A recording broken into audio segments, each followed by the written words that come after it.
February 19th, 1945. Iwo Jima. The morning sky is a hard, pale blue, and the sea below it is chopped into short, angry waves that slap against metal hulls. The first landing craft buck and yaw as they push toward shore. Inside, Marines stand packed shoulder to shoulder, rifles held tight, mouths dry, eyes fixed on the strip of black sand ahead. Through the smoke haze, Mount Suribachi rises like a dark fist on the island's southern tip, its slopes torn by old lava flows and fresh scars from bombardment. The ramps slam down, boots hit the beach and sink immediately, not into soft sand, but into coarse volcanic grit that slides and swallows. Men stumble, knees driving down, hands clawing for balance. You can taste sulfur and cordite in the air. The sound is a constant thunder of surf, engines, shouted orders, and distant artillery. For a few seconds, it feels almost quiet, almost wrong. The island looks blasted clean.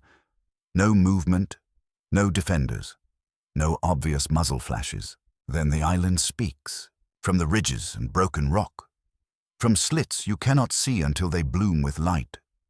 Japanese machine guns open up. Mortars drop in with a deep, sick thump, and the beach erupts. A man to the left goes down without a sound, helmet flipping off as if snatched by an invisible hand. Another spins and collapses into the black sand, which instantly darkens darker with blood. The Marines press forward anyway, because staying at the waterline is death, and the only safety is somewhere ahead that they cannot yet see. Bunkers, pillboxes, buried guns that were never meant to be visible until the moment they fire, hidden in the island's heart. General Tadamichi Kuribayashi's defenses are not the old style of banzai charges and beachline heroics.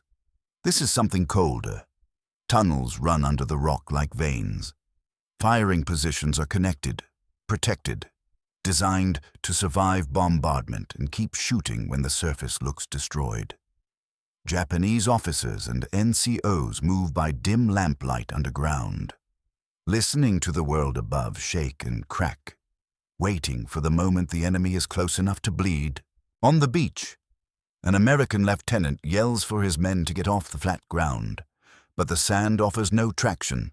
There are no dunes, no cover, only shallow shell craters and the bodies of men who have already stopped moving.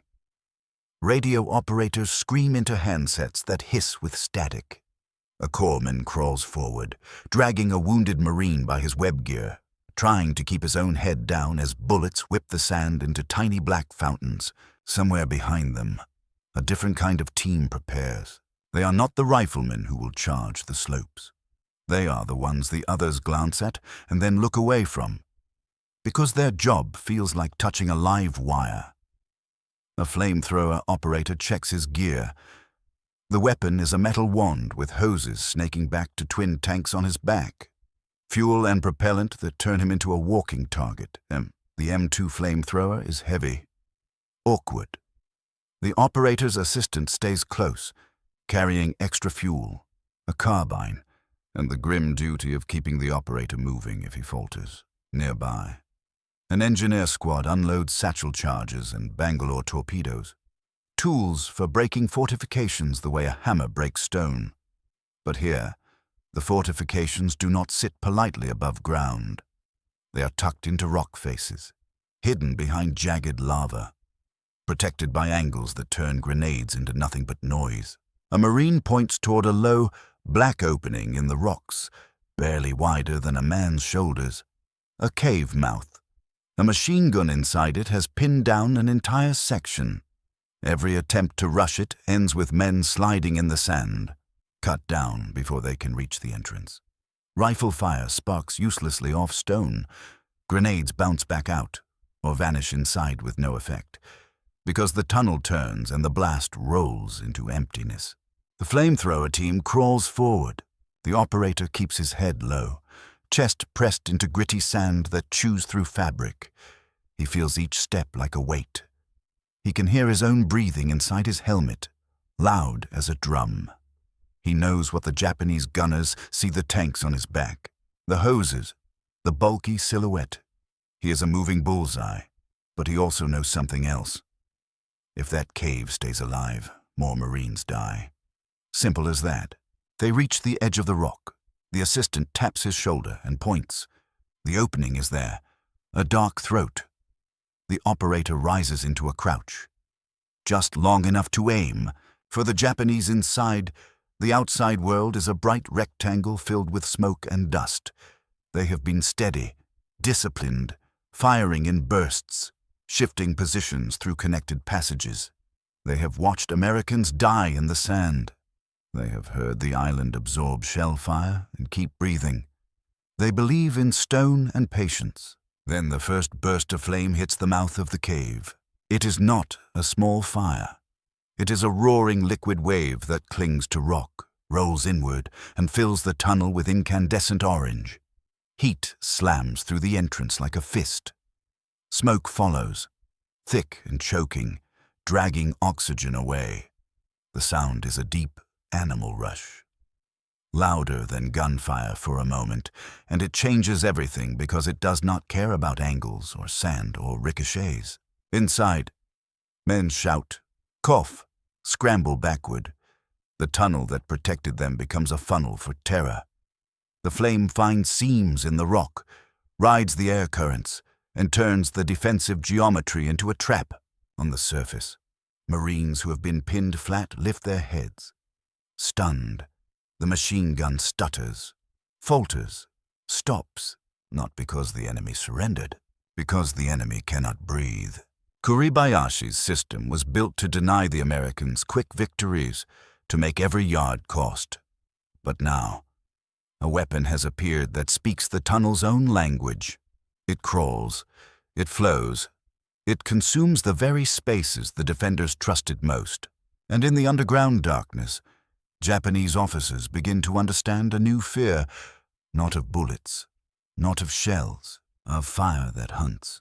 The cave mouth continues to breathe smoke long after the flame stops, like the island itself is exhaling something poisonous.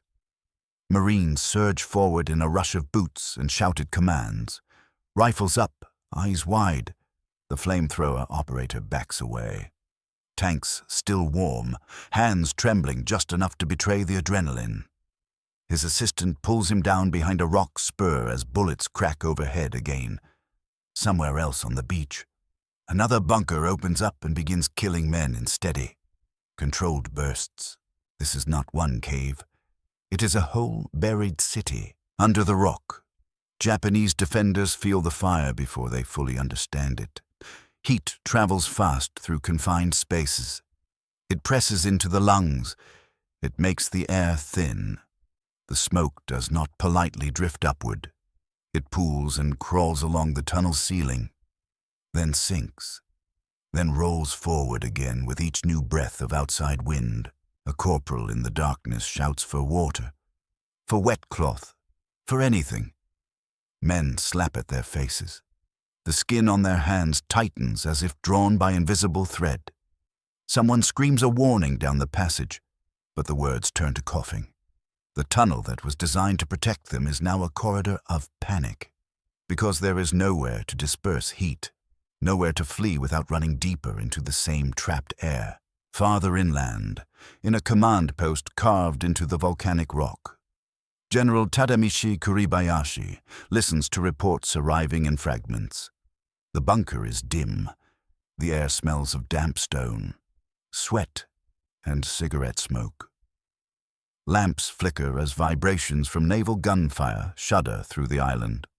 On a rough map pinned to the wall, unit markers are already sliding out of position, not because the defense is collapsing, but because the Americans are landing in numbers too large to stop at the waterline. Kuribayashi's staff officers speak softly, disciplined, careful with their words. They are men trained to measure fear and hide it behind procedure. One runner arrives from a forward strong point with eyes reddened and uniform stained with soot. He bows, then forces out the message. An American weapon is pushing flame into the tunnels. It is not a grenade. It is not a satchel charge. It is fire that flows. It burns men who cannot see it coming and kills those who try to hold positions in the connecting passages. The runner struggles for breath as he describes it, and that struggle is the real report. Kuribayashi's jaw tightens. He does not shout. He does not need to. His entire defensive concept depends on the underground system. The tunnels allow movement under bombardment. They allow machine gun teams to withdraw and reappear at a new angle. They allow wounded to be dragged back and ammunition to be carried forward. They are the bones of Iwo Jima's resistance. And now those bones are being heated until they crack. A staff officer suggests sealing threatened tunnels with blast doors and rubble. Another proposes counterattacks at night to destroy the Americans who carry the tanks of fuel. A third mentions snipers. Pick off the operators. Hit the assistant. Hit the fuel carriers. If you cannot stop the flame, stop the men who bring it close. But even as they speak, everyone in the bunker understands the problem. A flamethrower does not need a perfect shot. A bullet can miss a slit. A grenade can bounce away. Fire only needs an opening. It turns the entrance into a weapon against the defender. In a confined space, heat and smoke do the rest. The tunnel network that makes the defenders strong also makes them vulnerable to choking, to suffocation, to panic that spreads faster than orders. Above ground, the Marines begin to learn the pattern. A pillbox fires. Riflemen pin it. Machine gunners keep heads down. Engineers crawl forward with satchel charges. But if the approach is too exposed, the flamethrower team is called. The operator advances low and fast, escorted by men who know the cost. When the flame hits, it is immediate.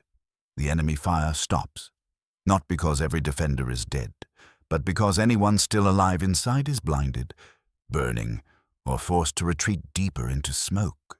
By afternoon, the Americans bring something heavier. A Sherman tank grinds forward through volcanic sand, tracks chewing, engine roaring. Its armor is streaked with soot and salt.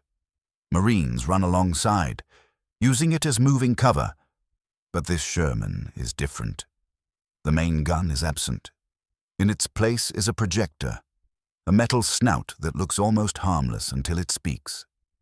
This is a flamethrower tank, a weapon meant to reach further than a man can throw flame, and stay alive long enough to do it again. Japanese observers on the ridgeline see it and feel a chill that has nothing to do with temperature. A portable flamethrower is frightening because it is close, personal. A tank flamethrower is frightening because it can stand off, protected by armor, and pour burning fuel into positions that once seemed untouchable. In the command post, an officer admits what no one wants to say out loud. Traditional methods cannot answer this. The fortress defense, the proud reliance on tunnels and caves, has met an enemy tool designed specifically to turn enclosed spaces into graves. Kuribayashi does not waver in his mission. He will still make the Americans pay. He will still deny them an easy victory. But he understands something that spreads through his officers like the first curl of smoke through a passage. Fire changes the rules. It does not negotiate with fortifications. It punishes anyone who hides. And on Iwo Jima, almost everyone is hiding. Night comes down on Iwo Jima like a lid, and the island does not grow quiet. The black sand still glitters with spent brass. The air still tastes of smoke and pulverized rock. Flares rise and fall in slow arcs, turning the battlefield into a flickering theater of white light and hard shadows. In the glow, the ground looks alive with movement. Marines digging, engineers hauling wire, corpsmen crawling from crater to crater. Underground, Japanese soldiers listen to the noise above and the softer, worse sounds below. Coughing, retching.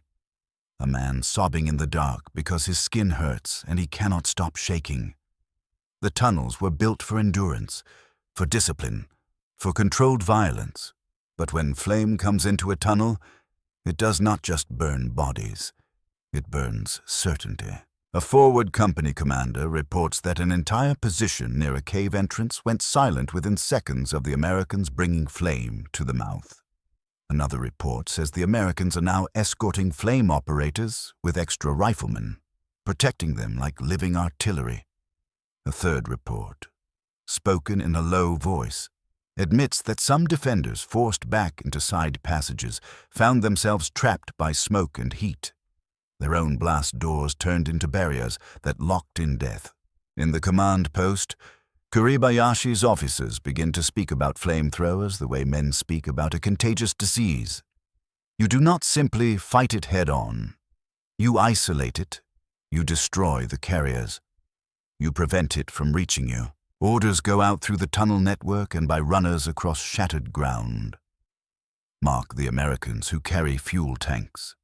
Identify the tanks that project flame. Some save ammunition for them. Use mortars to drop rounds on their approach routes. Use snipers to wait, patient and cruel. For the moment the operator rises into a crouch.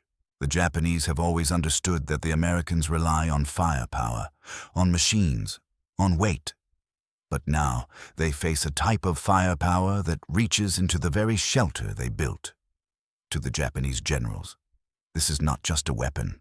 It is an answer to their entire strategy. Above ground, a Marine platoon lies pinned behind a ridge of broken lava. The ridge is barely waist high. Not enough, but it is all they have. Ahead, a blockhouse fires through a narrow slit, the muzzle flash blinking like an eye.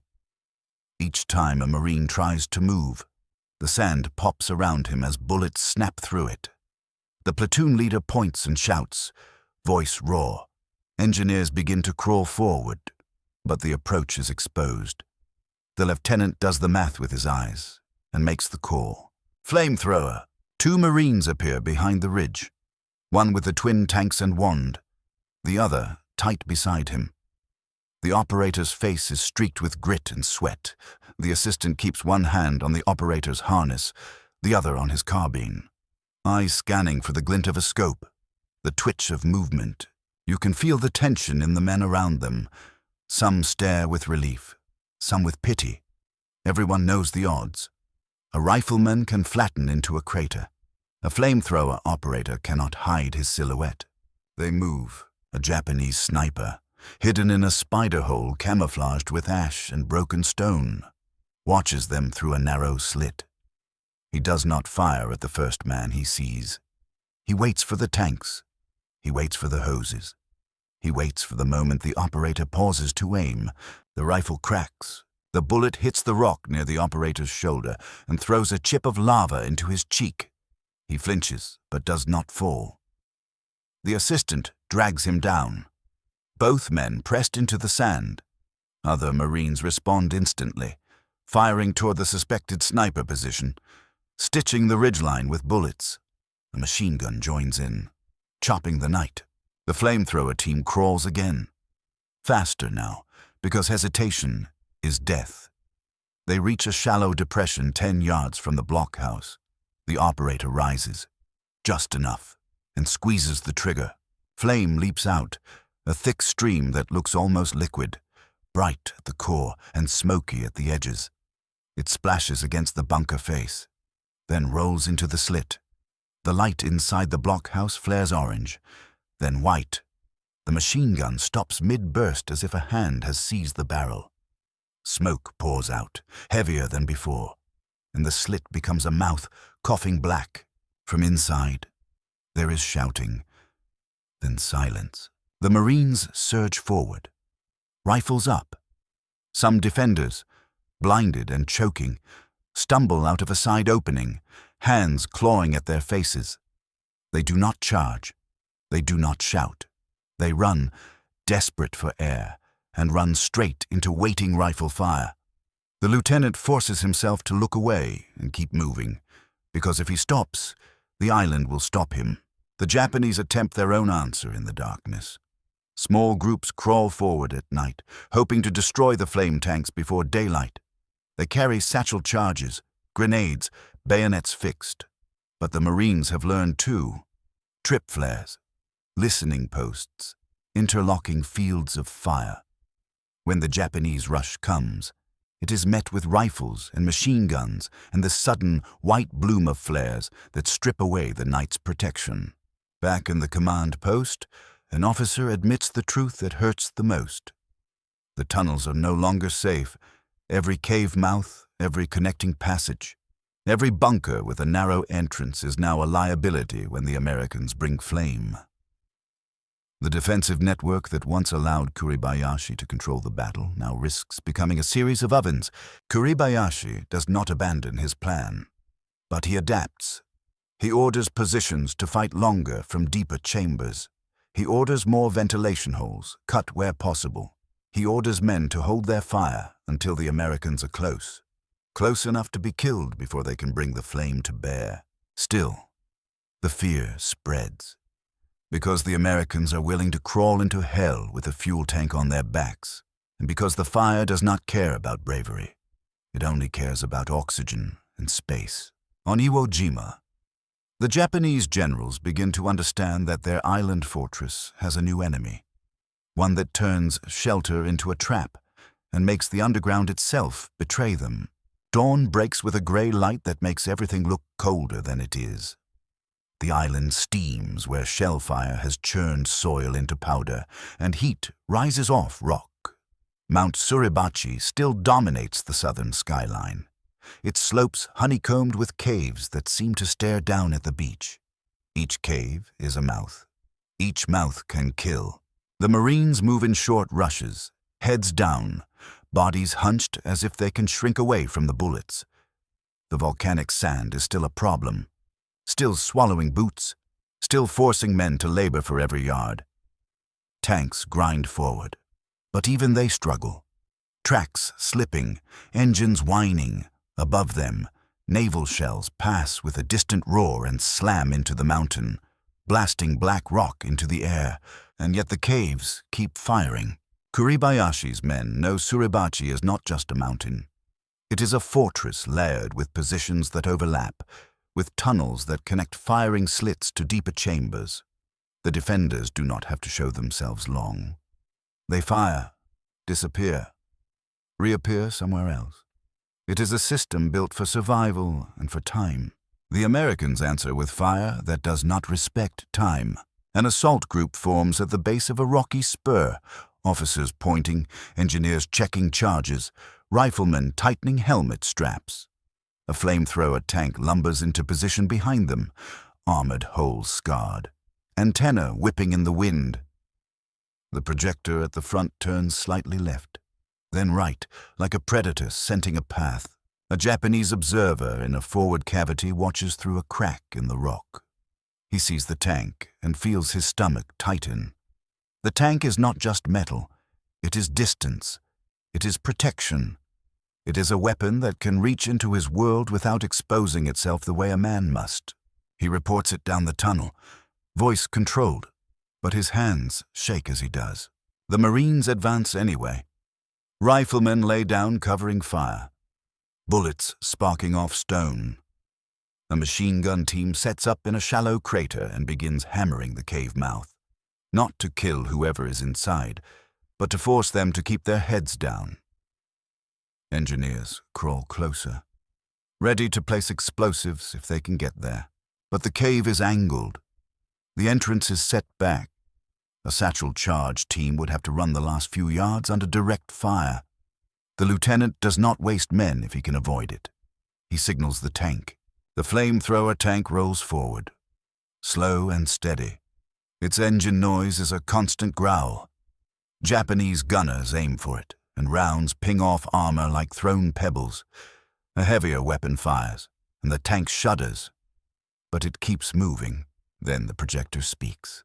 Flame erupts in a long, arcing stream, brighter than the morning, thick and rolling. It hits the cave mouth and pours in, not splashing outward like water, but clinging and flowing inward, feeding on the air being sucked into the tunnel. The heat is visible, a shimmer that warps the rock. The smoke that follows is dense, black, and immediate. Inside, the cave becomes a furnace. Men who have trained to endure hunger, thirst, and bombardment now feel their lungs seize. The flame does not have to touch them directly to kill. The air turns into something that cannot be breathed. The tunnel sucks smoke deeper. The temperature rises fast enough to blister skin and turn sweat into agony. A Japanese sergeant screams for his men to fall back to the deeper chamber. But the deeper chamber is connected by a passage that is now filled with rolling smoke and heat. Someone stumbles. Someone falls. The passage is too narrow to pass easily.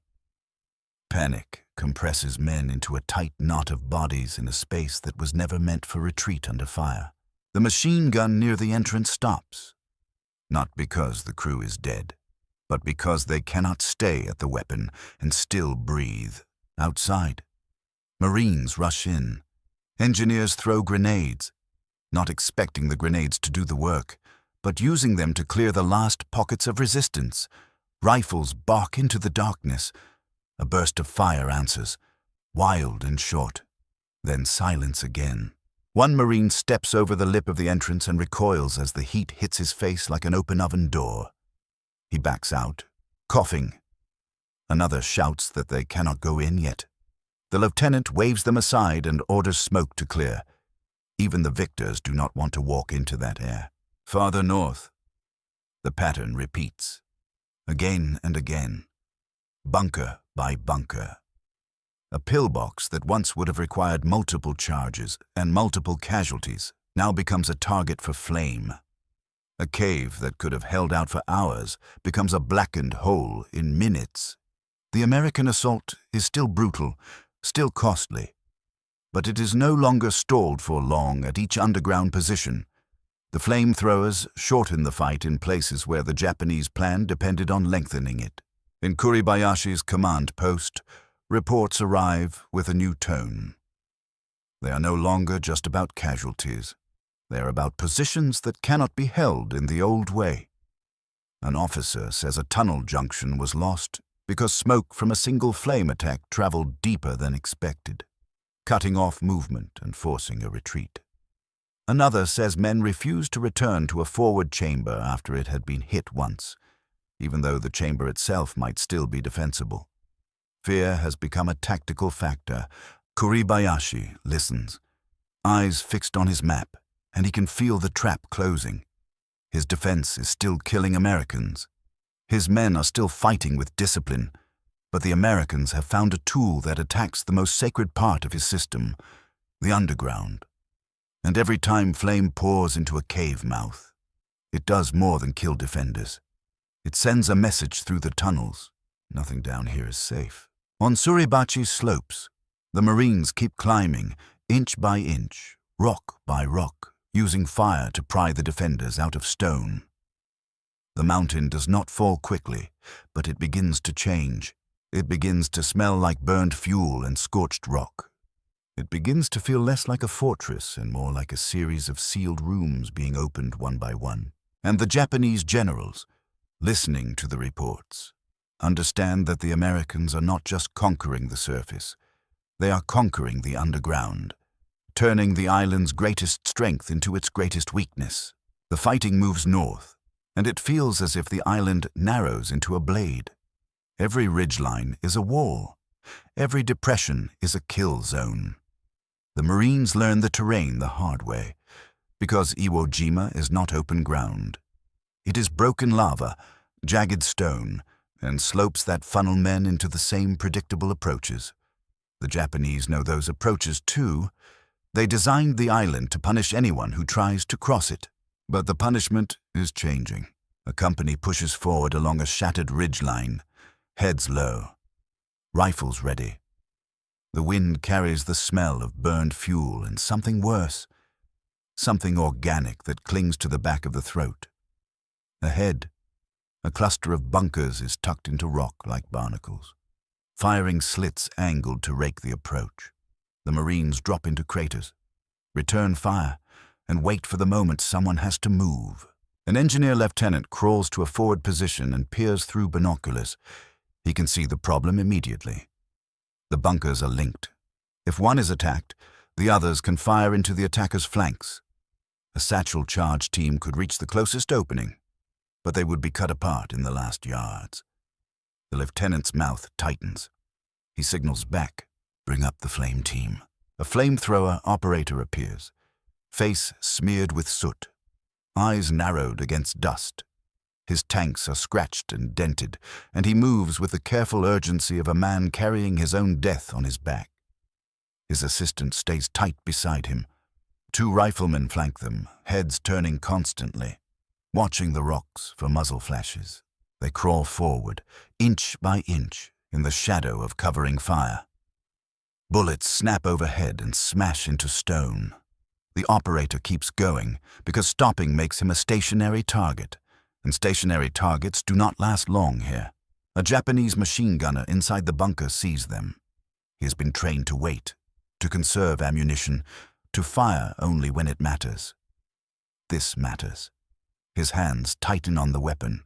He fires in a controlled burst, aiming for the tanks, for the hoses, for the man who brings the fire. The burst walks across the rocks and strikes a Marine rifleman on the flank, throwing him backward. The flamethrower operator flinches but keeps crawling. The assistant drags the wounded rifleman behind cover with one hand, while still keeping his other hand on the operator's harness. The operator reaches the last fold of rock before the bunker. He rises, for a heartbeat. He's fully exposed, a silhouette with twin tanks against a gray sky. The machine gun inside the bunker opens up, muzzle flash strobing the slit. The operator squeezes the trigger. Flame pours out, a thick, roaring stream that hits the firing slit and floods inward. The flash inside the bunker is instant. Heat pushes outward so hard it feels like a punch, even to the Marines outside. The machine gun stops mid-burst. Smoke follows, rolling out of the slit and along the rock face. The bunker is not just neutralized, it is contaminated. The air around it becomes unbreathable, forcing any survivors to flee or die in place. The Marines rush the position. Engineers toss grenades into the entrance. A rifleman fires into a side opening where a defender appears briefly. Face blackened, eyes wide with shock. The defender collapses back into the darkness, and still the island fights. From another bunker, fire resumes, raking the Marines who have surged forward. They dive for cover. The lieutenant points. The flamethrower team crawls again, shifting position. It is a grim rhythm. Pin, crawl, flame, rush, repeat. For the Japanese, that rhythm is a nightmare because it compresses time. Their defensive doctrine here is based on wearing the enemy down, forcing them to spend days and lives for each strong point. Flamethrowers do not erase resistance, but they shorten the moment when a cave or bunker can dominate a piece of ground. They force defenders to abandon positions earlier than planned, to retreat deeper, to burn through their own reserves of discipline just to keep breathing. In Kuribayashi's deeper headquarters, the reports now include words that had been rare: disorganized, cut off, unable to reoccupy forward tunnels, men refusing to move through certain passages because smoke lingers, because the walls still radiate heat, because the memory of burning air makes them freeze. A staff officer attempts to keep the tone professional, but the truth leaks out. The underground network is no longer a guaranteed advantage. It is becoming a liability. Ventilation shafts become chimneys that pull smoke deeper. Connecting passages become conduits for heat. A position that is flamed once can become unusable for hours, sometimes longer, because the air stays poisoned. Japanese commanders respond with harsh measures. Threats, orders barked with steel in the voice. Men are told to hold, regardless of fear. They are told to die rather than retreat. But fear is not something that can be executed. It spreads in the body, in the lungs, in the way hands shake when a new sound appears. And flame has a sound, a low roar, a rushing hiss, the sudden crackle as burning fuel meets rock. Japanese soldiers begin to recognize it instantly, the way an animal recognizes a predator. When that sound approaches a tunnel mouth, Men who have held against artillery and starvation feel something snap inside them. Some retreat too early, exposing other positions. Some fire wildly, wasting ammunition. Some stay and suffocate where they stand, because they cannot bring themselves to run through smoke. The Marines, for their part, do not celebrate the weapon. Many hate it even as they rely on it. They see what it does at close range. They smell it. They hear the screams that sometimes follow. A flamethrower operator is both valued and avoided. Men slap his shoulder in gratitude, then look away from his tanks as if touching them might invite the same fate. A flamethrower tank rolls up to a ridgeline and blasts a network of openings that intelligence says connects 3 bunkers. The flame goes in, and for a moment, the rock itself glows. Smoke pours out of secondary holes farther along the ridge, proving the tunnels are connected exactly as feared. That connection, meant to be strength, becomes proof of vulnerability. The whole position coughs smoke like a wounded animal. The Marines advance into ground that should have cost them more time. Kuribayashi watches his map change, and he understands the strategic truth that his officers are beginning to admit. The traditional defense is failing not because the men lack courage, but because the environment of underground war has been turned against them. The Americans have brought a weapon that attacks the core assumption of the fortress, that men can endure inside rock. Now rock is not protection, it is confinement. And as the Americans push north toward the last ridges, the Japanese generals feel the pressure of a new inevitability. They can still kill, they can still delay, but they cannot make the tunnels safe again. And without safe tunnels, Iwo Jima is no longer a fortress. It is a trap. The final ridges are not dramatic in the way a map makes them look. They are lumps of broken lava, scarred by shell craters, stitched with trenches that have collapsed into jagged seams. But here, on these last folds of ground, the island's underground becomes densest, most desperate, most crowded with men who have nowhere left to go. The Marines come forward in the same grim method they have refined across days of killing. Rifle fire to pin, machine guns to suppress, engineers to probe, tanks to crush.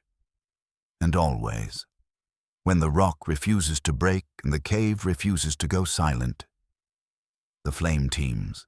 A flamethrower operator moves with a strange calm now, not because he's fearless, but because fear has become routine.